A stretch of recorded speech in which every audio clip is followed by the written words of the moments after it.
Good morning बच्चों। आज दिनांक 21 जुलाई 2021, वर्ग पंचम, विषय हिंदी, अध्याय 12 नहीं 13, अध्याय 13। अध्याय का नाम है छोटी भूल बड़ी भूल। पढ़ाई होने जा रही है।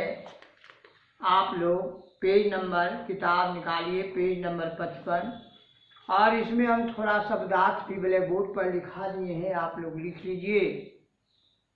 और बच्चों आप लोगों को किताब निकालिए, किताब जो है पढ़ाई होने जा रही है, आप लोग समझने की कोशिश कीजिए।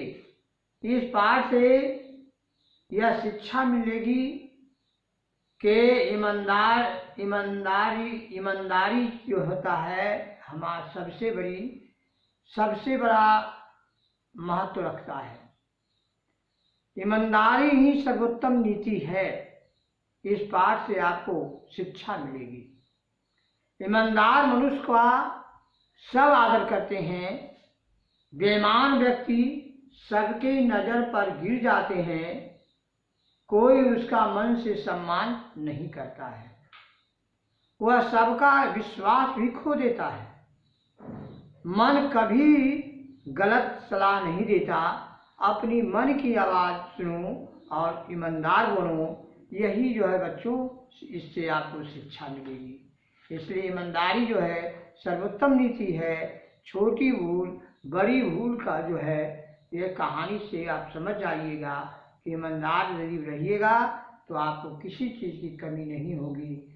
आप जो है आगे बढ़ते चले जाइएगा, आपका इज्जत और सम्मान बढ़ेगा। सुनिए, कहानी शुरू करते हैं। जून का महीना था, दोपहर का समय था, जोरदार गर्मी पड़ रही थी। तभी गली में आइसक्रीम बेचने वाले की आवाज़ सुनाई दी।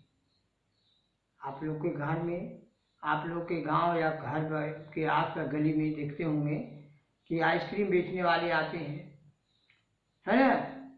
तो झटपट आप आसपास के घरों के दरवाजे खुलने लगे। जब गर्मी थी, गर्मी के समय था, गर्मी का समय था। 2 मिनट में ही आइसक्रीम की ठेली के पास बच्चों की भीड़ लग गई। विजय एक लड़का है, वहां से आइसक्रीम लेकर घर आया तो बहुत खुश था।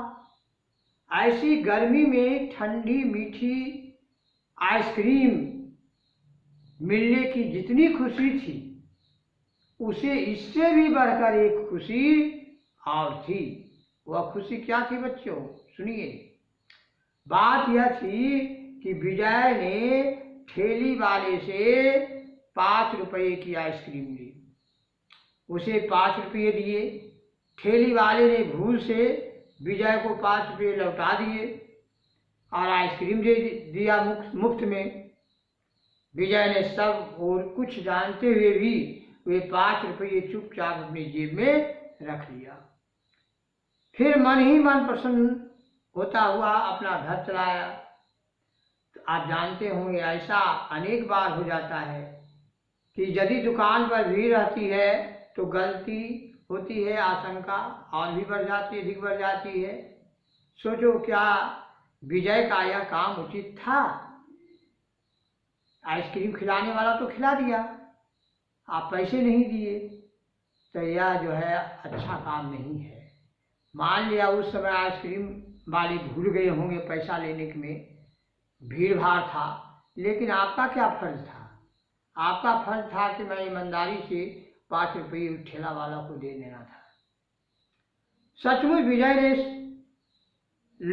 छोटे से लोभ में फंसकर बेईमानी कर डाली। ये तो आपको समझ में आ गया होगा। विजय का कर्तव्य था कि वह ठेली वाले को उसकी गलती बताता और उसके पैसे लौटा देता, तब वह एक ईमानदार वाला कहलाता। ईमानदार रहने पर उसके सामने उसके अपने मन को भी बड़ी प्रसन्नता होती है। आप यदि ईमानदारी से कोई काम करते हैं, कर्तव्यनिष्ठ होकर काम करते हैं, तो आपका आत्मा में बहुत खुशी होगी।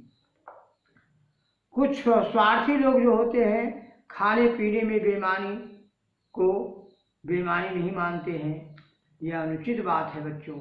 एक छोटी सी बेईमानी भी आगे बड़े अपराध का रास्ता खोलती है, इसलिए ऐसी भूल कभी नहीं करना चाहिए।